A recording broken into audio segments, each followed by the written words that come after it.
Welcome to Party Street.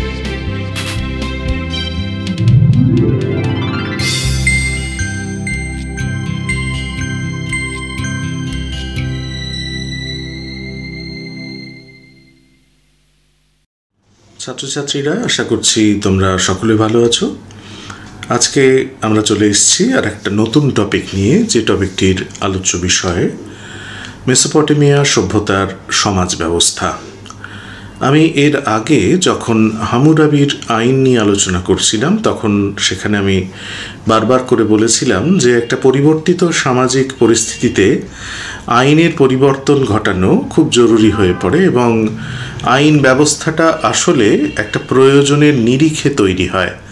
অর্থাৎ এই প্রয়োজনটাই আইন ব্যবস্থা তৈরির প্রধান অনুপ্রেরণা হিসেবে কাজ করে, এমনটা আমি বলবার চেষ্টা করেছিলাম। সেই জন্যে একটা নির্দিষ্ট সংস্কৃতির আইন ব্যবস্থাকে যদি বুঝতে হয়, তাহলে সমাজকে বুঝতে হবে। আবার সমাজকে যদি বুঝতে হয়, তাহলে বিভিন্ন আইনের প্রয়োজনীয়তা কিভাবে আসছে সেটাকেও বুঝতে হবে। আসলে এই সবকটি মানুষের জীবনের যে বস্তুতান্ত্রিক পরিবর্তন বা একটা সংস্কৃতির মানুষের যে বসবাস, তার যে বস্তুতান্ত্রিক পরিবর্তন, জীবনযাত্রার পরিবর্তন, এই সমস্ত কিছুর ওপরেই কিন্তু নির্ভর করে।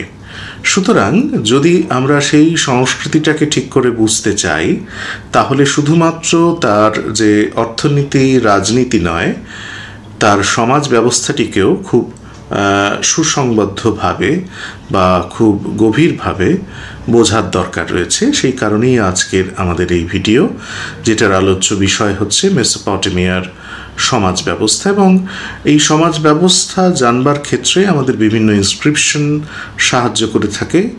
এবং আমরা যদি হামুরাবির তৈরি আইনের দিকেও নজর দিই, তার যে আইন সংকলন, যেটা নিয়ে আমার পূর্বের একটি ভিডিওতে আমি আলোচনা করেছি, সেখান থেকেও কিন্তু সমাজ ব্যবস্থার বিভিন্ন দিক সম্পর্কে গভীর ইঙ্গিত পাওয়া যায় এবং আরও নানা সোর্স থেকে আমরা সমাজ ব্যবস্থা সম্পর্কে জানতে পারি। তো আমরা আমাদের আলোচনাটা শুরু করি আর দেরি না করে। আজকের আলোচ্য বিষয় মেসোপটেমিয়ার সমাজ ব্যবস্থা। আশা করি তোমরা ভিডিওটি লাইক করবে এবং ইতিমধ্যেই তোমরা চ্যানেল সাবস্ক্রাইব করেছো, বন্ধুদের শেয়ার করতে ভুলো না কিন্তু। চলে এসো, শোনা যাক আজকের আলোচনা। তাহলে আমরা শুরু করি মেসোপটেমিয়ার সমাজ ব্যবস্থা। ব্রোঞ্জ যুগের মেসোপটেমিয়াতে একটা বহু স্তরীভুক্ত সমাজের অস্তিত্ব ছিল, যেটার ইঙ্গিত আমি হামুরাবির আইন আলোচনা করবার সময় দিয়েছিলাম। এবং সেখানে আমরা নানা শ্রেণীর অস্তিত্ব দেখতে পাচ্ছি। তাই আইনের দিক থেকেও বিভিন্ন শ্রেণীর জন্য নানা ধরনের আইনি প্রয়োগ এবং তার বৈচিত্র্য আমরা দেখতে পাচ্ছি। বিভিন্ন শ্রেণী থাকা মানেই আমাদের খেয়াল রাখতে হবে বিভিন্ন ধরনের অধিকার এবং বিভিন্ন ধরনের মানুষকে সামাজিকভাবে বিভিন্নভাবে দেখা এবং তার প্রতিষ্ঠা করা। অর্থাৎ এই অধিকারগুলোর মধ্যে দিয়েই সামাজিকভাবে বিভিন্ন শ্রেণীর মানুষ নানাভাবে প্রতিষ্ঠিত হচ্ছে, বা বলা যেতে পারে তাদের সামাজিক অবস্থানকে সুনিশ্চিত করছে। হামুরাবির আইন সংহিতা আলোচনা করার সময় আমরা এটাও ইতিমধ্যেই দেখেছি যে সেখানে তিনটি প্রধান সামাজিক শ্রেণীর অস্তিত্ব লক্ষ্য করা যাচ্ছে। প্রথম সামাজিক যে শ্রেণী, সেটি হলো ওয়ার্দু, দ্বিতীয় শ্রেণীটি হচ্ছে মুস্কেনু এবং তৃতীয়টি হচ্ছে আয়েলু। এই তিনটি সামাজিক শ্রেণীর অস্তিত্ব আমরা সেখানে দেখতে পাচ্ছি। ওয়ার্দু বা দাসদের সম্পর্কে আমরা শুরুতে একটু বিস্তারিত আলোচনা করব, যেটা কিন্তু আমরা পূর্ববর্তী ভিডিওতে অবশ্যই করিনি, কারণ আমাদের সেখানে মেন ফোকাস ছিল হামুরাবির আইন সংহিতা। ওয়ার্দু বলতে সাধারণভাবে কৃতদাসদের বোঝানো হতো। আমরা দেখতে পাই যে হামুরাবির সময়ও মেসোপটেমিয়াতে বিপুল সংখ্যায় এদের অস্তিত্ব ছিল। তার মানে তার আগে থেকেই এই কৃতদাসদের অস্তিত্ব ছিল এবং তাদের সংখ্যা ধীরে ধীরে বৃদ্ধি পেতে শুরু করেছিল এবং তারা প্রধানত যুদ্ধবন্দী, অথবা কখনো কখনো দেখা যেত যে ঋণ পরিশোধ করতে ব্যর্থ হলে অনেককে জোর করে দাসত্ব গ্রহণে বাধ্য করা হতো। অর্থাৎ কেউ যদি কারোর কাছ থেকে ঋণ গ্রহণ করে থাকতো এবং পরবর্তী সময়ে যদি শোধ করতে না পারত, তাহলে এই ঋণ শোধে ব্যর্থ মানুষগুলোকে দাস হিসাবে পরিগণিত করা হতো এবং এটা নিশ্চয়ই আইনগতভাবে সিদ্ধ ছিল। হামুরাবির আইন থেকে দাসদের সম্পর্কে অনেক কিছুই অনুমান করা যায়। তার কতকগুলো বিষয় আমরা আলোচনা করব এবং দাসত্ব ব্যবস্থাটা তখনই আসতে পারে যেখানে নিয়মিতভাবে উদ্বৃত্ত উৎপাদন থাকলে তবেই সেটার বিকাশ সম্ভব, যে কারণে বলা হয় যে নিয়মিত উদ্বৃত্ত উৎপাদন ছিল দাস ব্যবস্থার বিকাশের অন্যতম পূর্ব শর্ত, প্রিকন্ডিশন। সেটা কীরকম আমরা একটু বুঝে নিই।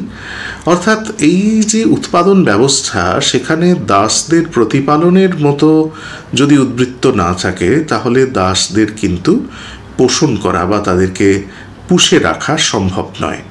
অর্থাৎ এখানে কিন্তু সারপ্লাস প্রোডাকশনটা দরকার।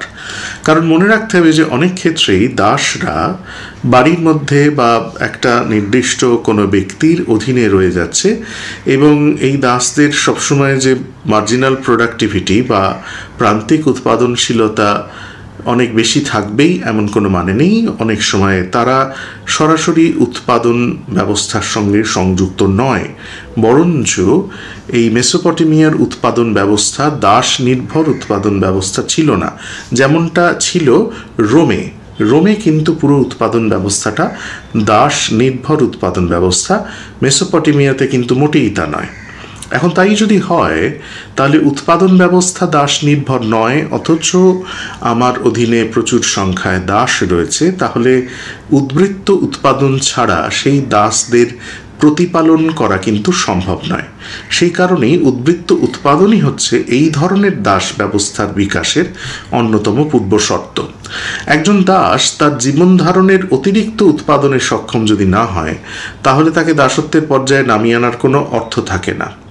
অর্থাৎ দাস যে থাকবে, সে জীবন ধারণের অতিরিক্ত উৎপাদন তাকে করতে হবে। অর্থাৎ সে যদি উৎপাদনের সঙ্গে যুক্ত থাকে, তাহলে তার উৎপাদন তার নিজের প্রয়োজনের তুলনায় বেশি হতে হবে, না হলে সেটা লস।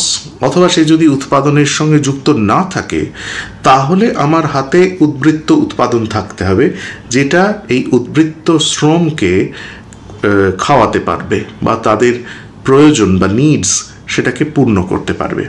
সেই জন্যে দাস ব্যবস্থা থাকার পূর্ব শর্তই হচ্ছে উদ্বৃত্ত উৎপাদন। উদ্বৃত্ত উৎপাদনের স্তরে পৌঁছে গেলে একটি সমাজে দাস ব্যবস্থার উৎপত্তি সম্ভব। অর্থাৎ দাস যদি উৎপাদনে সক্ষম হয়, তাহলে সে নিজের প্রয়োজন পূরণ করে বাড়তি উৎপাদন করবে, আর যদি সে উৎপাদনের সঙ্গে সংযুক্ত না হয়, তাহলে এমন উদ্বৃত্ত উৎপাদনের উপস্থিতি থাকতে হবে যেটা কিন্তু পরবর্তী সময়ে সেই সমাজের দাসদের ভরণ পোষণে সহায়ক হবে। আমরা দাস ব্যবস্থার উদ্ভবের দ্বিতীয় গুরুত্বপূর্ণ পূর্ব শর্ত হিসেবে যুদ্ধকে দেখব। একটু আগে আমি বলেছি, সেখানে যে সমস্ত জনগোষ্ঠী যুদ্ধে লিপ্ত হচ্ছে, তাদের নিজস্ব দক্ষ সেনাবাহিনী থাকছে এবং যুদ্ধাস্ত্র থাকছে, যাতে তারা শত্রুপক্ষের লোকজনকে দাস হিসেবে ধরে আনতে পারে। অর্থাৎ যুদ্ধের উদ্দেশ্য কিন্তু শুধুমাত্র শত্রুপক্ষকে পরাজিত করা নয়। দাসদের উদ্দেশ্য, যুদ্ধের উদ্দেশ্য হচ্ছে এই শত্রুপক্ষের লোকজনকে দাস হিসাবে ধরে আনা। দাসত্বের পর্যায়ে নিয়ে আসা ছিল একজনের প্রতি চূড়ান্ত অমানবিক আচরণের নামান্তর, কিন্তু এটা করা হচ্ছে, দাসদের মনে করা হচ্ছে কমোডিটি বা বস্তু, তারা যেন কোনো ব্যক্তি নয়।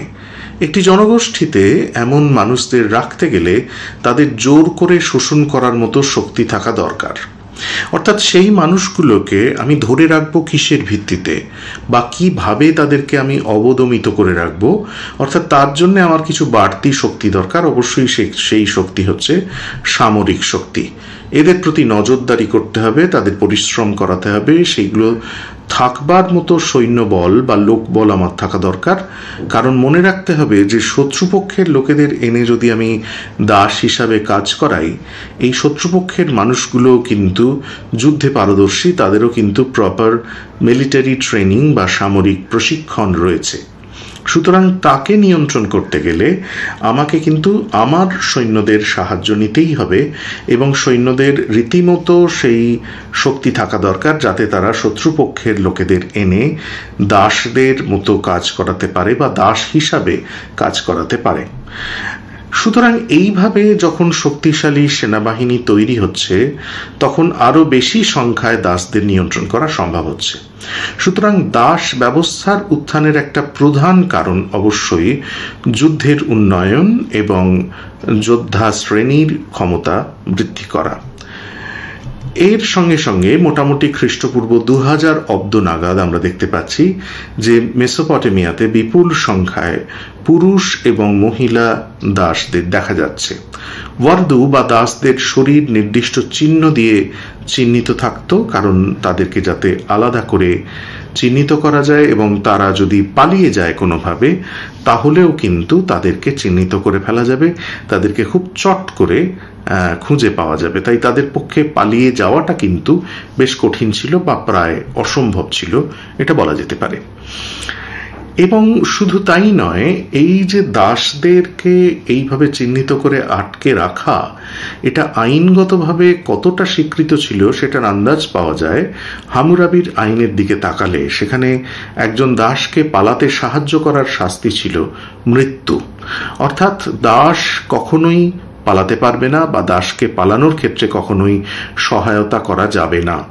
দাসদের মালিকদের চূড়ান্ত ক্ষমতা থাকত এবং তারা সার্বিকভাবে দাসদের শোষণ করতে পারত। এটা তাদের একটা লিগ্যাল রাইট বা বলা যেতে পারে আইনি অধিকার।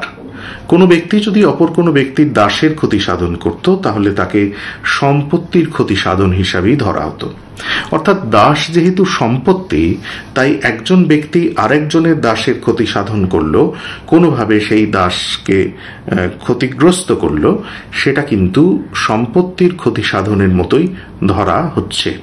দাসদের বাড়ির নানা কাজে লাগানো হচ্ছে, তেমনি মহিলা দাসদের কাপড় বোনার কাজেও লাগানো হচ্ছে, অর্থাৎ প্রোডাকশন সিস্টেমের সঙ্গেও কিন্তু তারা নানাভাবে যুক্ত হচ্ছে। এমনকি মন্দির ও সম্পন্ন গৃহস্থদের বিপুল সংখ্যায় দাস থাকত যারা নানা ধরনের কাজ করছে। কিছু কিছু দাসকে কৃষির নানা ধরনের কাজে যুক্ত করা হচ্ছে। আবারও বলছি, আমাদের কিন্তু মনে রাখতে হবে মেসোপটেমিয়ার কৃষি কাজে দাসরা নিযুক্ত হলেও এখানকার উৎপাদন ব্যবস্থা কিন্তু পুরোপুরি দাস নির্ভর ছিল না, এটা আমাদের মনে রাখতে হবে। অর্থাৎ রোমের মতো কিন্তু নয়। আমি জাস্ট আরেকবার তোমাদেরকে এটা মনে করাতে চাইব। তবে কৃষিতে দাসদের যে নিয়োগ, সেই সংখ্যাটা কিন্তু অনেক কম, কারণ মেসোপটেমিয়ার সার্বিক যে অর্থনীতি সেটা দাস নির্ভর ছিল না। গর্ডন চাইল্ড, প্রখ্যাত আর্কিওলজিস্ট বা প্রত্নতত্ত্ববিদ, তিনি লক্ষ্য করেছেন যে শ্রমশক্তির একটা বড় অংশই যে দাসরা তৈরি করেছিল মেসোপটেমিয়াতে কিন্তু এমন নয়। অর্থাৎ মেসোপটেমিয়ার যে উৎপাদন ব্যবস্থা, সেখানকার যে শ্রমের যোগান, সেটা কিন্তু শুধুমাত্র দাসদের থেকে এসেছিল বা ম্যাক্সিমামটাই দাসদের থেকে এসেছিল এমনটা কিন্তু নয়। সুতরাং সব দিক থেকেই আমরা দেখতে পাচ্ছি যে মেসোপটেমিয়ার যে উৎপাদন ব্যবস্থা সেটা দাস নির্ভর উৎপাদন ব্যবস্থা নয়। এরপরে আমরা যে অংশটায় আলোচনায় প্রবেশ করব সেটা হচ্ছে আয়েলুদের সম্পর্কে। আয়েলুরা সমাজের সর্বোচ্চ অংশ। লিওনার্দ উলে তাদের অভিজাত শ্রেণী হিসাবে চিহ্নিত করেছেন।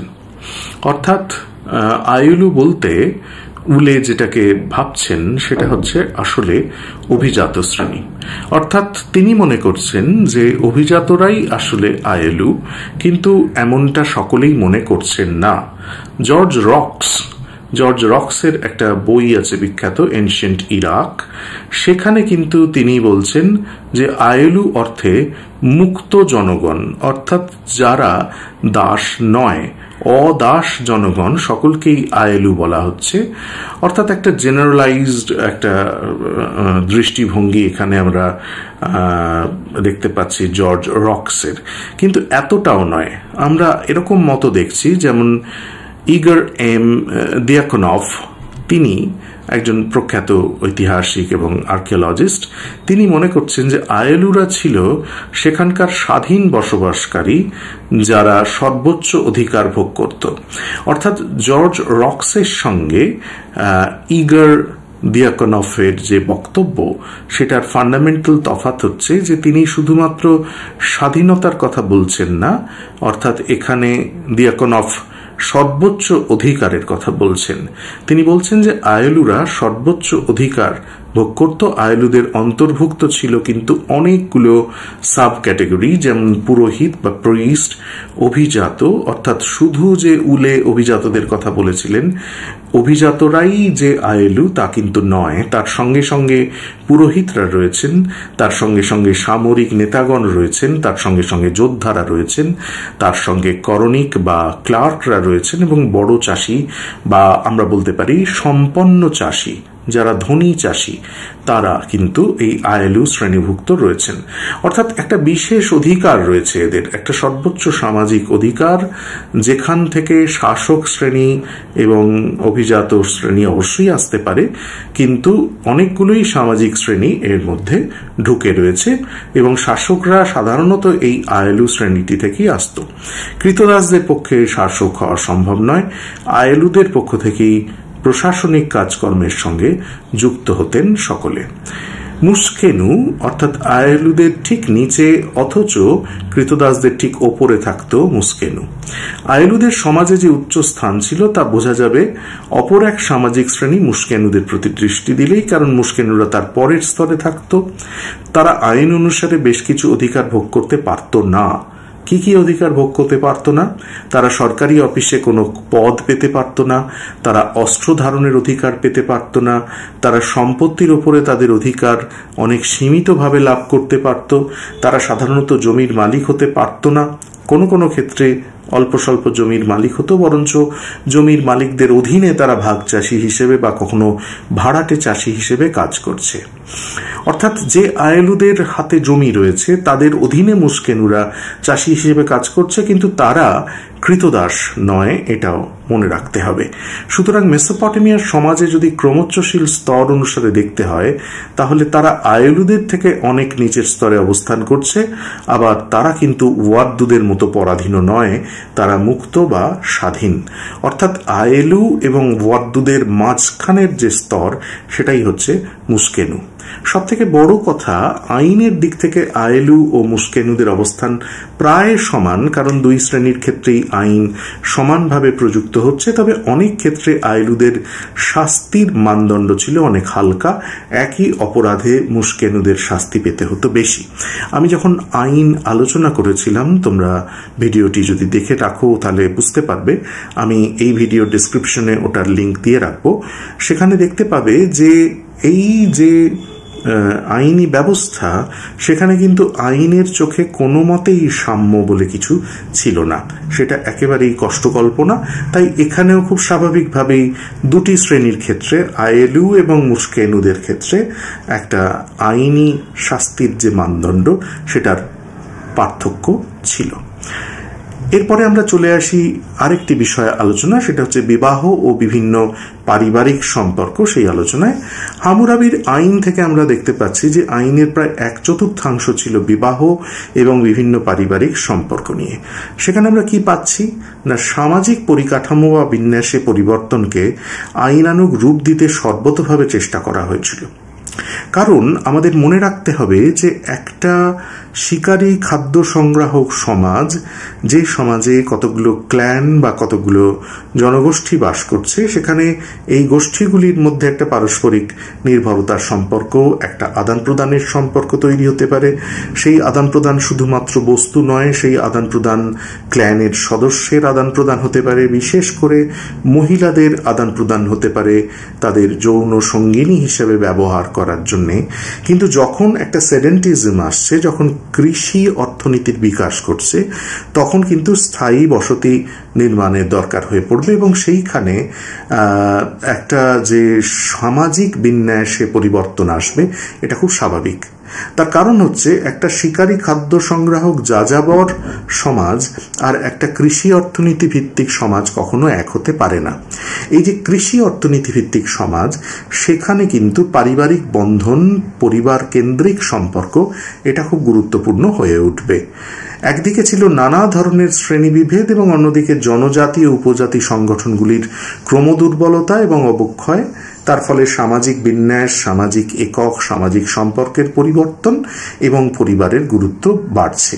এই ছিল হচ্ছে প্রধান গল্প, এবং সেইখানেই পারিবারিক যে ব্যবস্থা, পারিবারিক সম্পর্ক, তার গুরুত্ব যদি বাড়ে তাহলে সেখানে বিবাহের গুরুত্ব কিন্তু বাড়বে। সেখানে কিন্তু এই ধরনের আর জীবন সঙ্গিনী, যৌন সঙ্গিনী এক্সচেঞ্জ করার বিষয়টা থাকবে না। ব্যক্তিগত সম্পত্তির অধিকারের বিকাশ ঘটছে, যার ফলে উত্তরাধিকারের প্রশ্ন এসে যাবে এবং সেই সংক্রান্ত নানা আইনের প্রয়োজনীয়তা দেখা দেবে, এবং পারিবারিক সম্পর্ক, বিবাহ, পরিবারের মধ্যে অধিকার কার বেশি, সেই প্রশ্নগুলো কিন্তু ধীরে ধীরে এসে যাবে। কারণ জনজাতি নয়, সম্পত্তির প্রধান নিয়ন্ত্রক এখন কিন্তু পরিবার, এবং সম্পত্তির অধিকারকে পরিবারের মধ্যেই সুনিশ্চিত করা দরকার হবে। অর্থাৎ আজ যদি পরিবারের কর্তা মারা যান, তাহলে তার সম্পত্তি কে পাবে? পরিবারের মধ্যেই থাকতে হবে। তাহলে সেটা কে পাবে? সেই কারণেই বিবাহ এবং বিভিন্ন পারিবারিক সম্পর্কগুলিকে সুসংজ্ঞায়িত করা, সুনির্দিষ্ট করার একটা প্রচেষ্টা কিন্তু শুরু হচ্ছে। এর পাশাপাশি আমরা দেখতে পাচ্ছি পুরুষতান্ত্রিকতার উত্থান এবং সমাজে নারীদের কেমন অবস্থা ছিল সেটা খুব গুরুত্বপূর্ণ একটা আলোচনার বিষয়। পুরুষতান্ত্রিকতা কিভাবে আসছে সেটা আমি আগের ভিডিওতেও দেখেছি, কিন্তু সেখানে নারীদের যে অবস্থা সেটা নিয়ে বিস্তারিত আলোচনার সুযোগ ছিল না, তাই আমরা সেখানে এই বিষয়টাকে একটু গভীরভাবে বোঝবার চেষ্টা করব। ব্রোঞ্জ যুগে একটা গুরুত্বপূর্ণ পরিবর্তন হচ্ছে নারীদের অবস্থার অবনতি এবং তাকে পুরুষদের অধীনে নিয়ে আসা। Frederick Engels the origin of the family, private property and the state, এই গ্রন্থে একে বলছেন the world historical defeat of the female sex. এইটা হচ্ছে একটা মহিলা যে জাতি বা লিঙ্গ পরিচয়, তার একটা পরাজয় বলা যেতে পারে, একটা ডিফিট। এবং ফ্রেডেরিক এঙ্গেলসের এই বিখ্যাত উক্তিটাকে আমরা যদি মাথায় রাখি, তাহলে আমরা দেখব যে শিকারী খাদ্য সংগ্রাহক সমাজে এবং নব্যপ্রস্তর যুগের প্রথম দিকে পুরুষ ও নারীদের মধ্যে একটা শ্রম বিভাজন ছিল, কিন্তু সেই শ্রম বিভাজনটা আসলে একটা উচ্চ নিচ ভেদাভেদের মতো নয়, এটা খুব ন্যাচারাল। পুরুষরা শিকার করতে যেত এবং অন্যদিকে খাদ্য সংগ্রহ ছিল সাধারণভাবে নারীদের কাজ বা দায়িত্ব। এটাকে ডিসক্রিমিনেশন বা সোশ্যাল ডিসক্রিমিনেশন না বলে এটাকে ডিভিশন অব লেবার বলা যেতে পারে, অর্থনীতির টার্মটাকে প্রয়োগ করে। কিন্তু এই ধরনের শ্রম বিভাজনের একটা কারণ ছিল যে নারীরা সন্তানের জন্ম দিত, তারা শিশুকে পালন করত, তাই তাদের যেটা হোম বেস, একটা যেটাকে প্যাস্টোরাল লাইফ বলে, সেখানে একটা হোম বেস থাকতো, সেটাকে কেন্দ্র করে অন্যান্য জায়গায় পুরুষ সদস্যরা যেতেন শিকারের অনুসন্ধানে। এই হোম বেসটা পুরোপুরিভাবে দেখাশোনা করছে নারীরা। এটা কিন্তু তারা সাবঅর্ডিনেট হিসেবে করছে না। পুরনো যারা অ্যানথ্রোপোলজিস্ট অ্যান্ড আর্কিওলজিস্ট তারা কিন্তু পরিষ্কার বলছেন যে এটা আসলেই শ্রম বিভাজন বা ডিভিশন অফ লেবার। তাই তাদের পক্ষে শিকার অভিযানে যাওয়া সম্ভব নয়। অর্থাৎ নারীরা যেহেতু হোম বেসটা দেখাশোনা করছে, সেখানে আশপাশে খাদ্য সংগ্রহ করছে, তারা শিশুদেরকে দেখাশোনা করছে, তাই শিকারে যাওয়া তাদের পক্ষে সম্ভব নয়। বিশেষ করে যদি সেই অভিযান কয়েক দিনের জন্য হয়, তাহলে হোম বেস থেকে দূরে যাওয়া তাদের পক্ষে সম্ভব নয় এবং তাদের শিশুদের দেখাশোনা করাও অসুবিধে হতে পারে। কিন্তু কৃষির উন্নতির সঙ্গে সঙ্গে যখন কৃষিকার্যে নিযুক্ত মানুষ স্থায়ী বসতি নির্মাণ করলো, যেটাকে টেকনিক্যাল ভাষায় সেডেন্টিজম বলা হয়, একটা স্থায়ী বসতি, কারণ কৃষি বিকাশ স্থায়ী বসতি ছাড়া কিন্তু সম্ভব নয়। প্রয়োজনের তাগিদেই তখন পরস্পরের সঙ্গে একটা নির্ভরশীলতার সম্পর্ক তৈরি হচ্ছে এবং এই যে সম্পর্কের বন্ধন তখন দৃঢ় হচ্ছে বিভিন্ন ধরনের বিনিময়ের মাধ্যমে এবং বিশেষত বৈবাহিক সম্পর্কের মাধ্যমে, যেটা আমি একটু আগেও বললাম। এবং সেখানেও কিন্তু পুরুষ বা নারীর বিনিময় প্রচলিত এর আগে যেমন ছিল, তথাপি গবেষক ইঙ্গিত দিচ্ছেন যে নারীদের বিনিময়ের প্রবণতা ছিল অধিক, সেটা প্রথম থেকেই ছিল। এখন পরিবারের মধ্যে নারীকে আনাটা সেটা একটা বৈবাহিক সম্পর্কের মধ্যে দিয়ে আসছে। কেননা পরিবারকে সুদৃঢ় করতে হবে। আইন আলোচনার সময় আমি বলেছিলাম যে নারী যদি শিশুর জন্ম দেয় এবং সেই শিশু যদি পুরুষ না হয়, অর্থাৎ যদি ছেলে পুত্র সন্তান জন্ম না দিতে পারে, তাহলে সেই নারীকে পরিত্যাগ করা যাবে। অর্থাৎ এখানে পুত্রের কামনাটা কিন্তু আস্তে আস্তে প্রধান হয়ে যাচ্ছে। নতুন করে শ্রমশক্তির যোগান যেমন বাড়বে, তেমনি উত্তরাধিকারের প্রশ্নটাকেও কিন্তু সুনিশ্চিত করতে হবে। তাই ধীরে ধীরে নারীরা পরিণত হচ্ছে সন্তান জন্মের একটা যন্ত্র হিসাবে। বৈবাহিক সম্পর্কের মাধ্যমে সেই নির্দিষ্ট গোষ্ঠীর প্রতি তার দায়বদ্ধতা বাড়বে। সেই কারণে সেই নারীকে একটা পরিবারের মধ্যে নিয়ে আসা হবে। ধরেই নেওয়া হচ্ছে যে পুরুষেরা বন্ধনে আবদ্ধ নাও হতে পারে এবং যে কোনো সময় গোষ্ঠী পরিত্যাগ করতে পারে, কিন্তু নারীরা থেকে যাবে। অর্থাৎ এই দায় যেন কেবল নারীর, পুরুষের নয়, এমনটা কিন্তু প্রায় শুরু থেকেই নব্যপ্রস্তর যুগের শেষ দিকে যখনই কৃষির উন্নতি হচ্ছে, কৃষিভিত্তিক সমাজ যে মুহূর্তে আসছে, সেই সময় থেকেই ধরে নেওয়া হচ্ছে। এবং এইভাবেই নারীরা বিনিময়ের বস্তুতে পরিণত হচ্ছে। তারা যেন মানুষ নয়, তারাও বস্তু, এবং তার প্রাথমিক কারণ ছিল সন্তানের জন্ম দিতে পারা। অর্থাৎ এই জায়গাটাই কিন্তু অত্যন্ত গুরুত্বপূর্ণ এবং আদিম সমাজে এটা অত্যন্ত গুরুত্বপূর্ণ বিষয় হিসেবে পরিগণিত হচ্ছে। এবং পরবর্তীকালে যখন যুদ্ধের উন্নতি হচ্ছে, তখন নারীদেরকে অপহরণ করার সুবিধা হচ্ছে। একটি গোষ্ঠীতে নারীদের সংখ্যা বৃদ্ধি করা অপর একটি পদ্ধতি হিসেবে কাজ করছে। অর্থাৎ আমি আমার গোষ্ঠীতে নারীদের সংখ্যা বৃদ্ধি করতে পারবো কিভাবে? আমি যদি অন্য কোনো একটা গোষ্ঠী থেকে নারীদের অপহরণ করে আমার গোষ্ঠীতে নিয়ে আসতে পারি, তাহলেই কিন্তু আমি যথেষ্ট গুরুত্বপূর্ণভাবে আমার গোষ্ঠীতে নারীদের সংখ্যা বৃদ্ধি করতে পারব। তাহলে নারী যখন বস্তুতে পরিণত হলো, তখনই সমাজে সে তার সমান অধিকার পেতে পারে না, সে তার সমান অধিকার হারালো। তাই সমাজে পুরুষের প্রাধান্য বৃদ্ধি পেল এবং সমাজ হয়ে উঠল পুরুষতান্ত্রিক। আর উত্তরাধিকারের প্রশ্নেও পুরুষদের পূর্বপুরুষদেরই দেখা শুরু হলো। তাই এক্ষেত্রেও সমাজ হয়ে উঠল পিতৃকেন্দ্রিক। অর্থাৎ আমার যে লেগাসি, আমি আমার পিতার কাছ থেকে যেটা বহন করছি, আমার পূর্বপুরুষ, পিতার দিকের যে পূর্বপুরুষ, ম্যাট্রিলিনিয়াল নয়, মাতৃকেন্দ্রিক নয়, পিতৃকেন্দ্রিক একটা উৎস। ফলে লিঙ্গ সাম্যের ধারণাটা পুরোপুরি বিলুপ্ত হয়ে গেল এবং সেখানে নারীদের অবস্থা ধীরে ধীরে খারাপের দিকে চলে গেল। উদ্বৃত্ত উৎপাদন, যুদ্ধ বিগ্রহ, নারীদের দাসে পরিণত করা, সন্তান উৎপাদনে বাধ্য করা, নারী শ্রমকে কাজে লাগানোর মতো বিষয়গুলির ফলে নারীদের অবস্থা ক্রমাগত খারাপ হতে শুরু করলো এবং একটি শ্রেণীভিত্তিক সমাজে নারীদের সম্পত্তির অধিকারকে খুব স্বাভাবিকভাবে অস্বীকার করা হলো। কারণ পরিবারের কাঠামো হয়ে উঠেছিল পিতৃতান্ত্রিক। পরিবারের কর্তা বা স্বামী পরিবারের সম্পত্তির নিয়ন্ত্রক, তিনিই চূড়ান্ত ক্ষমতার অধিকারী। হামুরাবির আইনও কিন্তু এই পুরুষতান্ত্রিক পরিবারের হাতকেই দৃঢ় করেছিল। আমি দেখিয়েছিলাম যে কিভাবে হামুরাবির আইনে পরিষ্কারভাবে উল্লেখ রয়েছে যে একজন নারী কোন কোন বিষয়গুলিতে অপারগ হলে একজন পুরুষ তাকে পরিত্যাগ করতে পারে। অর্থাৎ এইভাবেই একটা নতুন ধরনের সমাজ, পুরুষতান্ত্রিক সমাজ, সেটা প্রতিষ্ঠিত হলো এবং নারীদের অবস্থার অবনতি ঘটল। আমাদের এই যে আলোচনা, সেটা সামাজিক বিষয়ের আলোচনা আজকে এই পর্যন্তই। এই প্রধান পয়েন্টগুলি তোমাদের মনে রাখতে হবে। সামাজিক শ্রেণী এবং তার সঙ্গে সঙ্গে নারীদের অবস্থা, যেটা আলোচিত হলো। যদি এখান থেকে কোনো শর্ট নোটস আসে, যেমন নারীদের অবস্থা বা যেমন সেখানকার সামাজিক বিন্যাস, তাহলেও তোমরা লিখতে পারবে, কোনো অসুবিধা হওয়ার কথা নয়। আশা করি তোমাদের ভালো লেগেছে। শুনতে থেকো এবং খুব শীঘ্র আমরা আরেকটি ভিডিও নিয়ে চলে আসব। ভিডিওটিতে অবশ্যই লাইক করবে, চ্যানেল সাবস্ক্রাইব করবে, সকলকে শেয়ার করবে। ভালো থেকো সকলে। আজকে এই পর্যন্ত।